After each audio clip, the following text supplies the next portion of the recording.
নমস্কার, আপনারা দেখছেন নিউজ আরসিবিএস। আপনাদের সঙ্গে আমি পায়েল। বিস্তারিত খবরে যাব তার আগে দেখে নেব আজকের হেডলাইন্স। জমি জায়গা নিয়ে বিবাদ, পাঁশকুড়ায় ভাইপোর হাতে কাকা খুন।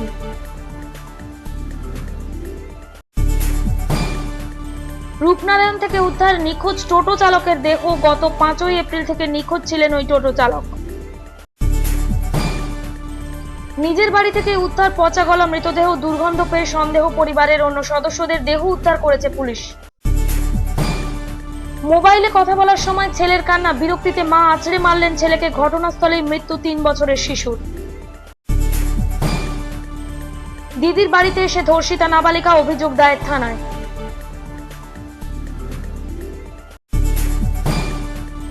ভোটদানের হার বাড়াতে উদ্যোগী নির্বাচন কমিশন। ট্যাবলো ও বাউল গান সহযোগে প্রচার। অনুষ্ঠিত হলো উরস উৎসব, জাতি ধর্ম নির্বিশেষে বহু মানুষের সমাগম। ময়নায় অনুষ্ঠিত হলো বিন্দুবাসিনী পুজো, উদ্যোগী মিলন সংঘ।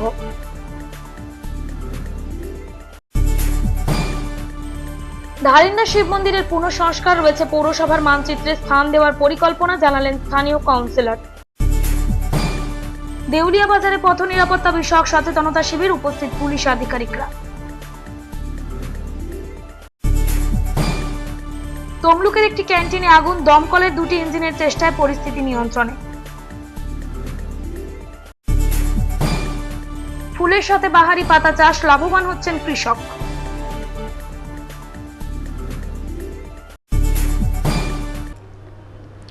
আসছে বিস্তারিত খবরে। জমি সংক্রান্ত বিবাদের জেরে কাকাকে পিটিয়ে খুনের অভিযোগ উঠল ভাইপোদের বিরুদ্ধে। পাঁশকুড়া থানার আমদান গ্রামের ঘটনা।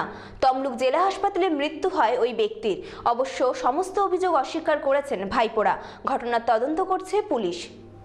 জমি সংক্রান্ত বিবাদের জেরে কাকাকে পিটিয়ে খুনের অভিযোগ উঠল ভাইপোদের বিরুদ্ধে। বৃহস্পতিবার বিকেলে পাঁশকুড়া থানার আমদান গ্রামের ঘটনা। জানা গেছে মৃতের নাম দীপক মাইতি, বয়স আনুমানিক 52। স্থানীয় সূত্রে জানা গেছে পাঁশকুড়া থানার হাউর গ্রাম পঞ্চায়েতের আমদান গ্রামের বাসিন্দা গোষ্ঠ মাইতির 4 ছেলে। তার মধ্যে বাস্তু জমি নিয়ে মেজ ছেলে যুগল মাইতির সঙ্গে ছোট ছেলে দীপক মাইতির বেশ কিছুদিন ধরে ঝামেলা চলছিল। গ্রাম পঞ্চায়েত সদস্য ও এলাকার বেশ কয়েকজনের উপস্থিতিতে কিছুদিন আগে বাস্তু জমি মাপচোক হয়, কিন্তু ওই মাপ যুগল মাইতি ও তার ছেলেরা মানতে চায়নি বলে অভিযোগ। বৃহস্পতিবার দুপুরে যুগল মাইতির ছেলেরা মাপের খুঁটি উপড়ে দিয়ে বিতর্কিত জায়গায় সজনে গাছ লাগাতে এলে নতুন করে সমস্যা তৈরি হয়। আমাদের আগে সকালবেলা সজনা গাছ গাড়ছিল বাড়িতে, সজনা গাছ গাড়তে তখন সে হচ্ছে গালাগালি খুব করছে, গালাগালি করতে তখন তো বলে তুই আমাকে গালাগালি করছো না, তুই যে আমার সঙ্গে গালাগালি, এটা কিন্তু ওর জায়গা। তখন সে বলছে আমার জায়গা নয়, কার জায়গা। ওই কথা বলে হচ্ছে চুপচাপ হয়ে গেছে। তারপরে হচ্ছে বিকালবেলা ওরা বেড়া দিতে গেছে, বেড়া দিতে গেছে তখন বলে তুমি আবার কেন বেড়া দিচ্ছে, বলে বেড়াটাকে এরকম করে হাত দিয়ে সরিয়ে দিচ্ছে।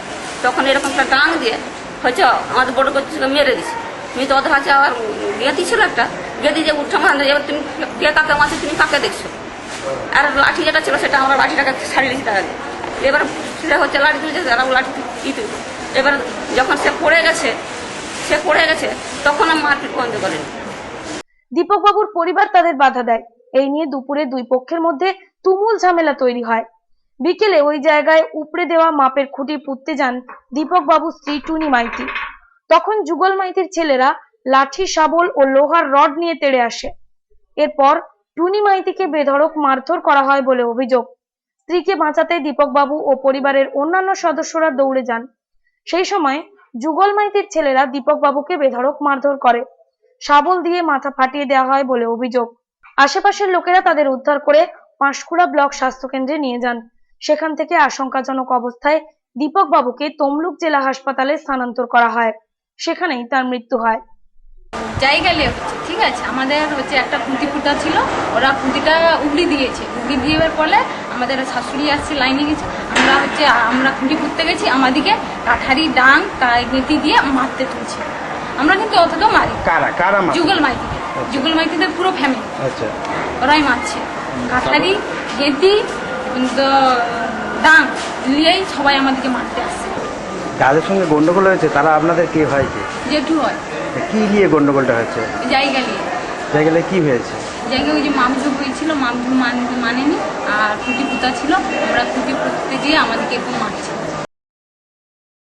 Bureau report, news RCBS।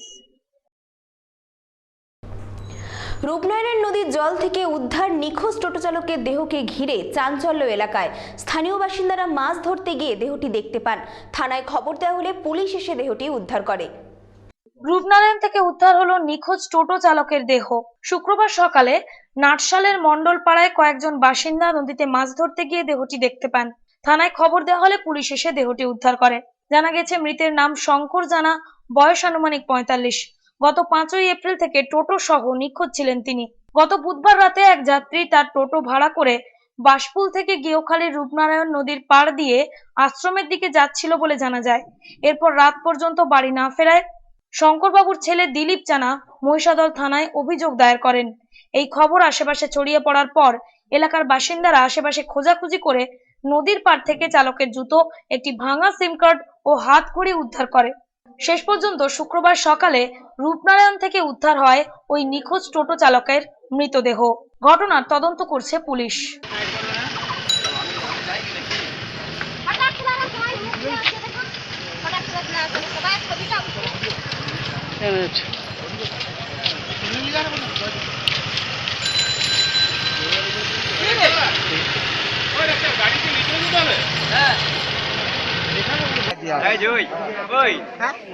Hello,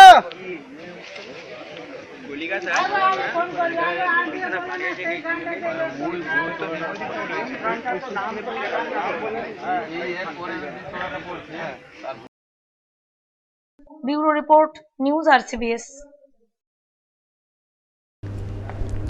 নিজের বাড়ি থেকে উদ্ধার পচা গলা মৃতদেহ। পটাশপুরের 2 নম্বর ব্লকের প্রতাপ দিঘির খড়িকা পাটনা এলাকার ঘটনা।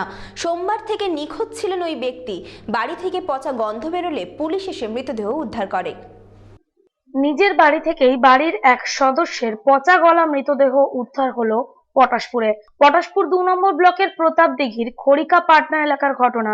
জানা গেছে বাড়ির দোতলায় ছোট ভাইয়ের পচা গলা মৃতদেহ উদ্ধার হয় শুক্রবার।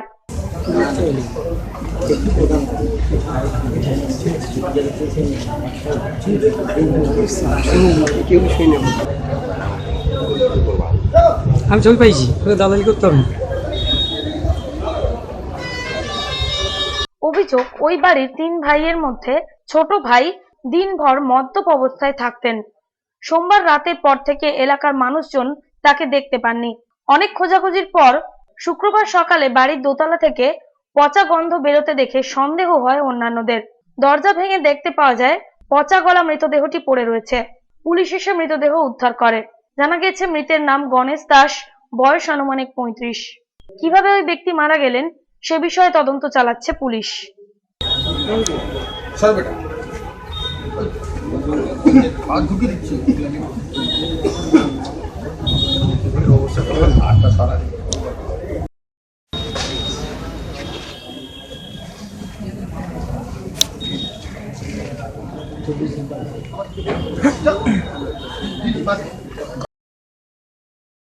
Bureau report, news RCBS।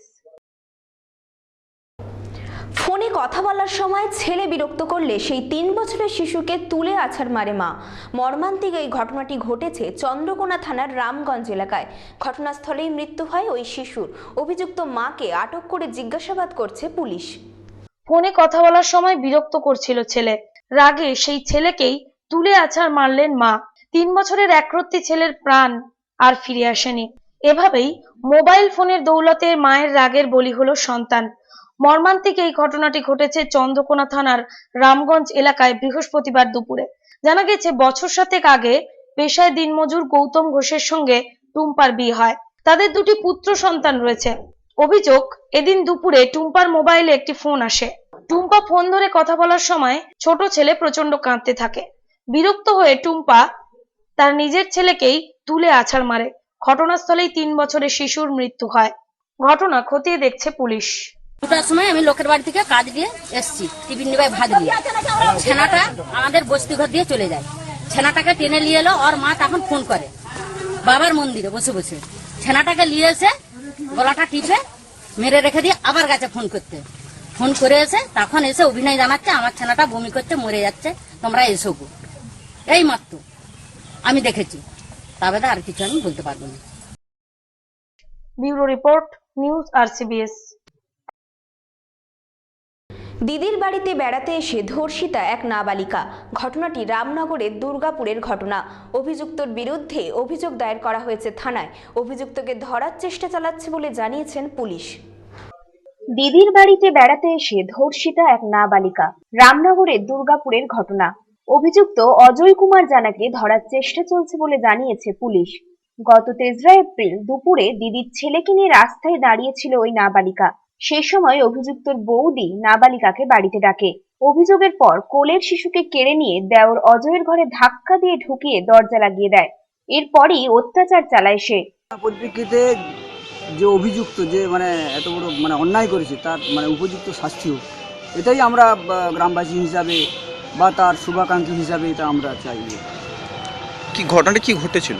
ঘটনাটা শোনা ওর দিদির মুখে যিনি ধর্ষিতা হয়েছে তার দিদির কাছ থেকে, তার জামাইবাবুর কাছ থেকে শোনা যে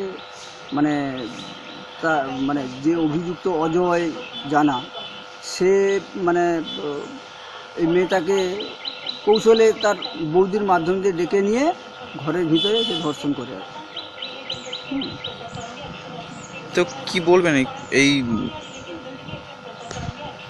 পরিপ্রেক্ষিতে ও যেহেতু ছলনা করে নাবালিকাকে ধর্ষণ করেছে, আমরা তাই রামনগর থানায় অভিযোগ দায়ের। ঘটনার পর অসুস্থ হয়ে পড়লে জানাজানি হয় ঘটনাটি। ওই অভিযুক্তর বিরুদ্ধে ধর্ষণের অভিযোগ দায়ের করা হয়েছে থানায়। অভিযুক্তকে ধরার চেষ্টা চালাচ্ছে বলে জানিয়েছে পুলিশ। কি ঘটনা ঘটেছিল? ঘটনা ঘটেছিল সোমবার 3 তারিখে সকাল 9টার সময় জল আনতে যায় তো টিউবওয়েলের কাছে ওর দিদির সঙ্গে আর কি। ওর দিদির সঙ্গে যে দিদি জল নেয় আর ও জল নিয়ে ও বাচ্চাকে নিয়ে গেছিলো 2 বছরের মেয়ে একটা, ওর দিদি নিয়ে গিয়ে জল নিয়ে ও দিদি চলে আসার পরে ও ওখানে থেকে যায়। ওখানে পাশে কলের টিউবওয়েলের পাশে বাড়িতে কথা বলছিল, দিয়ে দাঁড়িয়ে গিয়ে কথা বলছিল। হঠাৎ ওর ছেলেটা নাকি ওকে ডেকে এসে আমার বাড়িতে এসো, তখন ও যায়নি। তারপরে ওর বৌদি ফুটু বলে নাম, ও ওকে ডেকে নিয়ে যায়। ডেকে নিয়ে যাওয়ার পরে ওকে বাড়িতে ঢুকিয়ে ওকে বৌদি তালা লক করে ওকে ওর ভাসুরের ঘরে ঢুকিয়ে লক করে ও পুকুর পাড়ে চলে যায়। আর ওর ভাই এই ধর্ষণ করে ওকে ছেড়ে দেয়। তখন আমরা সবাই অভিযুক্ত করে ওর ভাই বললাম, যে বললো ওরা মানতে নারাজ। হ্যাঁ, আমরা বললাম তোমরা ধর্ষণ করেছো, বিয়ে করতে হবে। Bureau report, news RCBS. আগামী 9 এপ্রিল কাঁথিতে বিধানসভা উপনির্বাচনকে ঘিরে প্রস্তুতি এখন তুঙ্গে। এই কেন্দ্রে ভোটদানের হার বাড়ানোর জন্য উদ্যোগ নিয়েছে নির্বাচন কমিশন। বিভিন্ন ট্যাবলো এবং গানের মাধ্যমে প্রচার চালানো হচ্ছে। আগামী 9 এপ্রিল কাঁথিতে বিধানসভা উপনির্বাচন। পুলিশ প্রশাসনের তরফ থেকে নির্বাচনী প্রস্তুতি এখন তুঙ্গে। এই কেন্দ্রে ভোটদানের হার বাড়ানোর জন্য উদ্যোগ নিয়েছে নির্বাচন কমিশন। জনপ্রতিনিধি, প্রার্থী ও যে কোনো নাগরিকই এই পরিষেবার মাধ্যমে সরাসরি অভিযোগ দায়ের করতে পারবেন। ভোটার তালিকা, ভোটার কার্ড, আদর্শ আচরণবিধি এবং অবৈধ খরচ সহ নির্বাচন সংক্রান্ত যে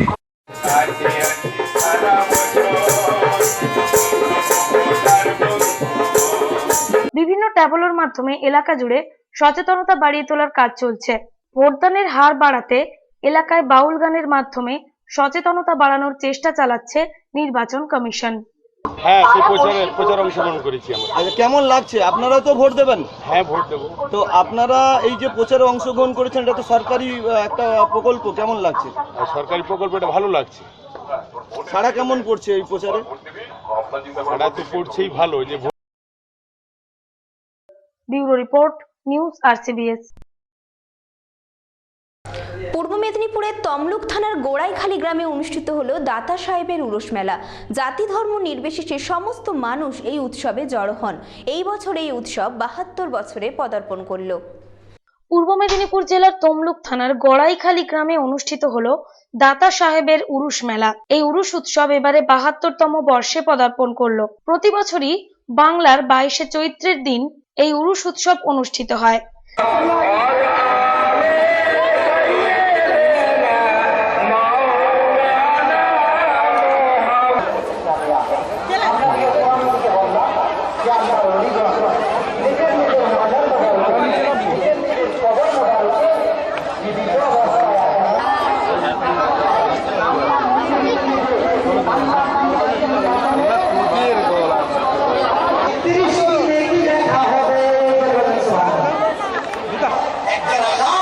জাতি ধর্ম নির্বিশেষে হাজার হাজার ভক্ত এই মাজার শরীফে জড়ো হন। সারা দেশ থেকে ধর্মীয় বক্তারা আসেন এই মেলা উপলক্ষে। রাতভর চলে জলসা ও মেলা।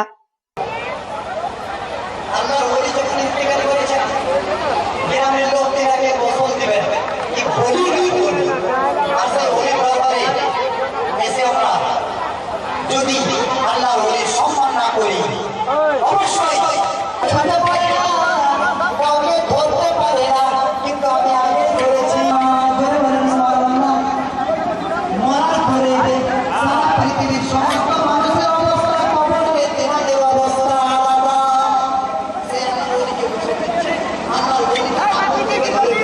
ছাড়ছে বলবে মরা জীবিত হয়ে গেছে, তো সেই গোসল দেওয়া ব্যক্তি তিনি আর আমার মতো আর আপনার মতো ছিল না, বেনামাজি ছিল না,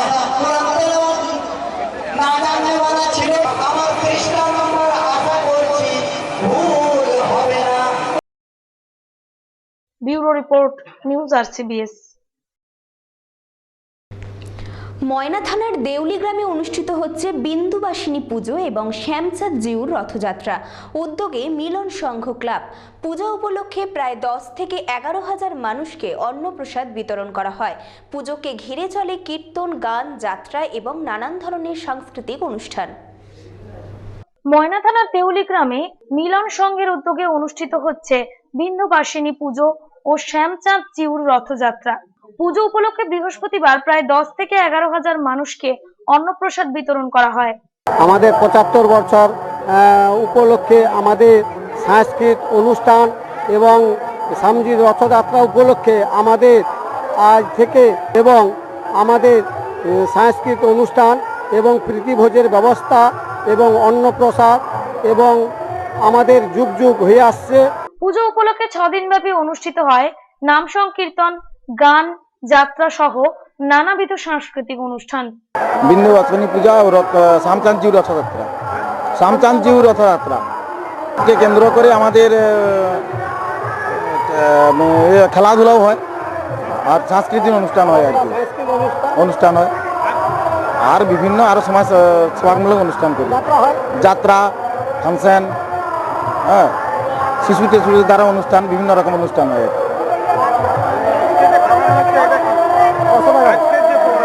এটা প্রোগ্রামটা আমাদের এই রথযাত্রাকে উপলক্ষ করেই প্রোগ্রাম। শ্যামচাঁদ জিউ রথযাত্রা, শ্যামচাঁদ জিউ ঠাকুর আসে, সেই হিসাবে আমাদের পসরা গান হয়। মূলত দেউলি, শ্যামপুর এবং পাঁচপুকুরিয়া এই 3টি গ্রামের অধিবাসীদের প্রচেষ্টায় এবং সহযোগে এই অনুষ্ঠান অনুষ্ঠিত হয়।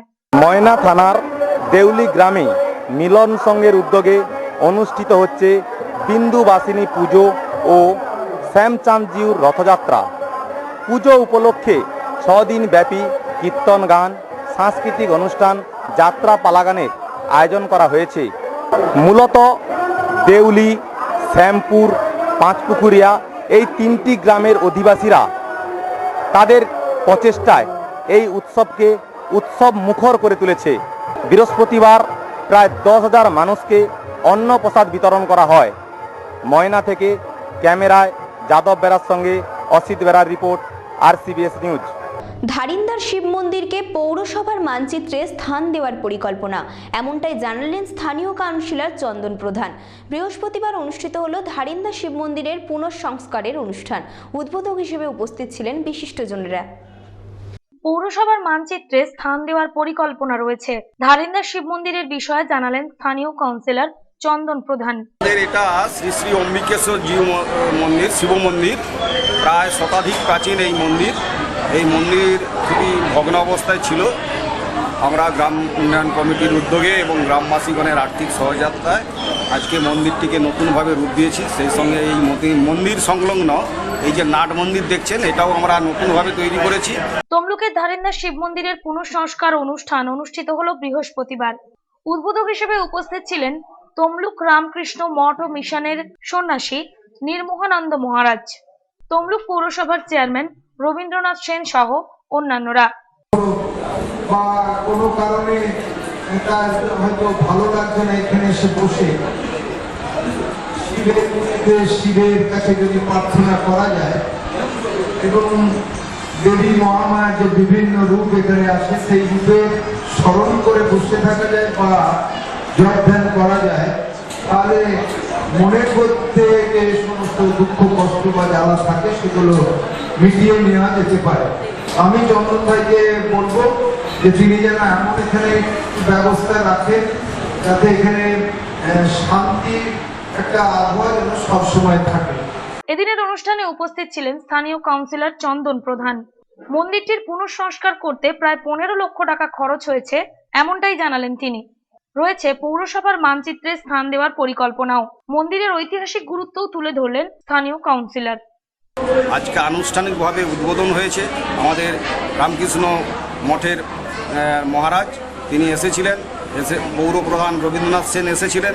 তাদের পরস্পর্শে আমাদের এই লাল মন্দিরের উদ্বোধন হয়েছে।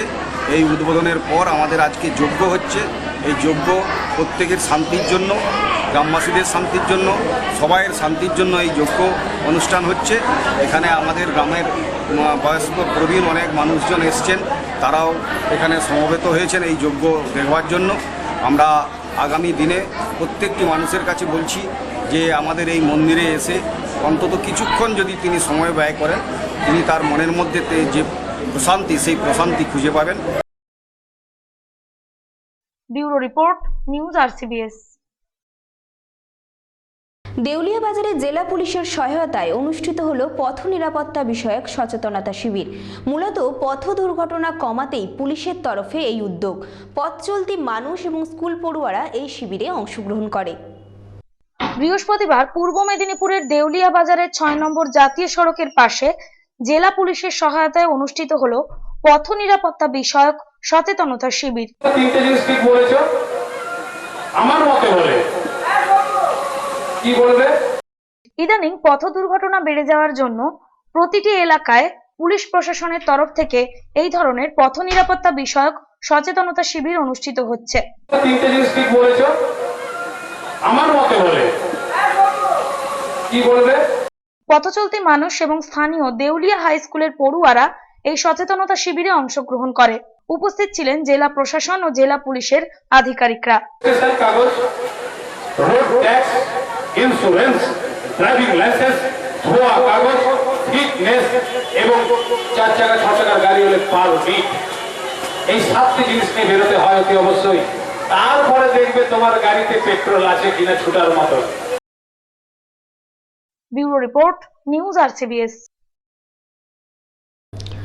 বৃহস্পতিবার সকালে তমলুকের একটি ক্যান্টিনে আগুন লাগার ঘটনায় চাঞ্চল্য ছড়িয়েছে তমলুক আদালত চত্বর এলাকায়। দমকলের 2-3 দিনের চেষ্টায় আগুন নিয়ন্ত্রণে আসে। ঘটনায় তেমন কোনো ক্ষতি হয়নি বলে জানা গেছে। তমলুকের একটি ক্যান্টিনে আগুন লাগার ঘটনায় চাঞ্চল্য ছড়ালো বৃহস্পতিবার। জানা গেছে তমলুক আদালতের বার অ্যাসোসিয়েশনের পেছনে থাকা একটি ক্যান্টিনে বৃহস্পতিবার ভোর 5টা নাগাদ হঠাৎই আগুন ধরে যায়। প্রথমে স্থানীয় বাসিন্দারা এই আগুন নিয়ন্ত্রণে আনার চেষ্টা করেন।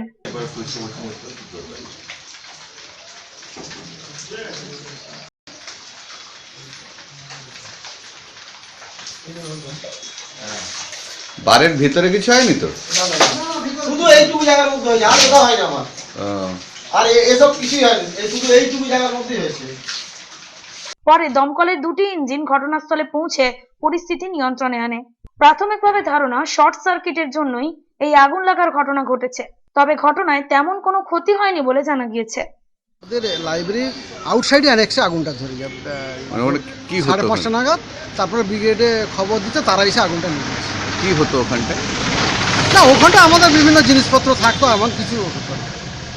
রান্না বান্নার জিনিস দেখলাম ওটা। না, ওটা রান্না বান্না অ্যাকচুয়ালি হতো না। আমাদের যখন ফিস্ট হতো তার জিনিসপত্রগুলো স্টক থাকতো, তখন ছাদে গিয়ে রান্না। এখন রিসেন্ট কিছু হতো। Bureau report, news RCBS। কৃষি সংক্রান্ত সমস্ত খবর দেখতে চোখ রাখুন কৃষি কথায়।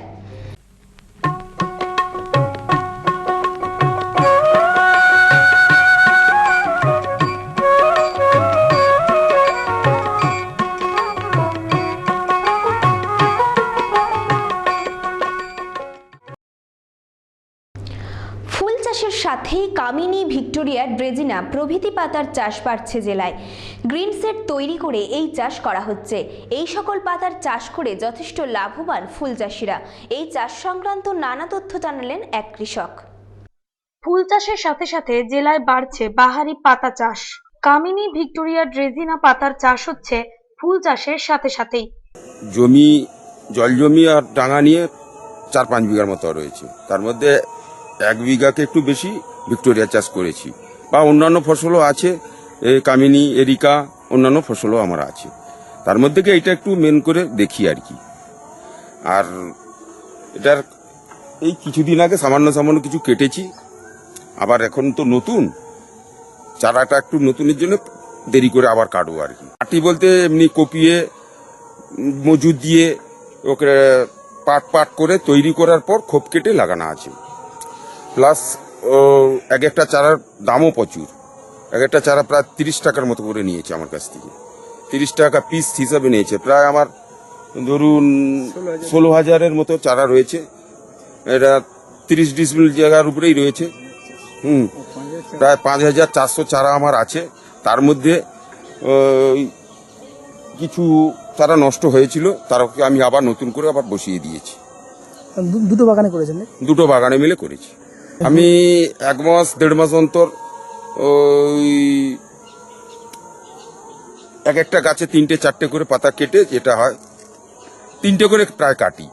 পরের জন্য আবার রাখতে হয়, তো যাতে গাছটা যাতে নষ্ট না হয়। আর এই যে এই নেটটা টাঙানোর কারণ আছে, এই টেক্সচারটা বানাতে হয়েছে। এই টেক্সচারটা আমাদের এই নেট কাপড় 3200 টাকা করে 100 মিটারের 100 মিটার রয়েছে, 10 ফুট অন্তর, 10 ফুট বাই 100 ফুট। এটা মানে মানে তাপ নিয়ন্ত্রণ করার জন্য দেওয়া। বর্ষাকালে আবার খুলে দিতে হবে। পূর্ব মেদিনীপুর জেলার শহীদ মাতঙ্গিনী ব্লক, কোলাঘাট ও পাঁশকুড়া ব্লক জুড়ে এই চাষ হচ্ছে। কোলাঘাটের তেহরি গ্রামে ফুল চাষের সাথে বাহারি পাতা চাষ করছেন এক চাষি। এই গাছটা আমার প্রায় 9 মাস কয়েকদিন হয়েছে আর কি। আর এটা কিছু পাতা ওই পোকায় খায়, তাতে আমি আমাদের কৃষি দপ্তরে যারা ওইসব বা দোকানদারের সঙ্গে পরামর্শ করে ওষুধপত্র প্রয়োগ করতে হয়। জৈব সারটা বেশি করে দেওয়া হয়, কেন রাসায়নিক দিলে নোনা এসে যায়। জৈবটাকে একটু বেশি দেওয়া হয়। ওটা এই মাটি তৈরি করা আছে, এই বর্ষার আগে আমি দেব। বর্ষার আগে ওইতে খোল, সিঙ্কুচা আর ফসফেট চুন দিয়ে তৈরি করে মাটির সঙ্গে ডাইলেশন করা রাখা আছে। বর্ষার আগে ওটা প্রত্যেক গাছের গোড়ায় গোড়ায় দিতে হবে, দিয়ে চুরের মতো ভাটি টেনে দিতে হবে, যাতে না জল জমে থাকে, জলটা ক্লিয়ার করে দিতে হবে। গ্রিন শেড বানিয়ে এই চাষ করা হচ্ছে। বাড়ানো হচ্ছে জৈব সারের প্রয়োগ। ফুল চাষের সাথে সাথে এ ধরনের বাহারি পাতা চাষ করায় যথেষ্ট লাভবান হচ্ছেন ওই চাষি। গাছের ফলনও এই মরশুমে বেশ ভালোই। এই চাষের আয় ব্যয় লাভ সম্পর্কিত নানা তথ্য জানালেন ওই কৃষক। আমার এই যে 1 বিঘা 33 ডিসমিলের জায়গার উপরে লাগানো রয়েছে, তার মধ্যে 5,400 গাছ আমার লাগানো রয়েছে। এই 5,400 গাছের প্রত্যেকটা গাছে 3টে করে 1.5 মাস অন্তর কাটা হয়। প্রায় 16,000 টাকার মতো বিক্রি বাটা হয়। এবারে 1.5 মাস অন্তর এটা, ওর মধ্যে কিছু রাসায়নিক ওষুধপত্রের মধ্যে প্রায় 4-5 হাজার টাকা খরচা হয়ে যায়। আমার 1.5 মাস অন্তর, 1.5 মাসে প্রায় 10,000 টাকার মতো থাকে। এটা বছরে হিসাব করলে দেখা যাবে 1,20,000 টাকার মতো থাকছে প্রত্যেক বছরে। আর মধ্যে যদি আমার সেই হিসাব করে দেখা যায় যে 16,000, তাহলে 5,000 করে বা 6,000 টাকা রাসায়নিক ঔষধ করে খরচা হয়ে যায়। তাহলে ওইটা আমার মাইনাস হয়ে চলে যাচ্ছে। তবু মোটামুটি বছরে আমি 1,20,000 টাকার মতো পাবো, এই আশা আছে। এখন গাছের বয়স প্রায় 9 মাস কয়েকদিন হয়েছে। তার মধ্যে এ তো এই বছর যেটা দিচ্ছে, সামনে বছর আরো ডবল হবে। ডবলের মধ্যে আমি কিছু চারা আবার কাটিংও করতে পারি, বা আবার নতুন করে অন্য জায়গায় লাগিয়ে কিছু প্রফিট বাড়াতে পারি, বা কাউকে কিছু বিক্রিও করতে পারি। Prasun Banerjee report, news RCBS। News RCBS আজকের মতো এই পর্যন্তই। দেখা হবে আগামীকাল ঠিক এই সময়ে। নমস্কার।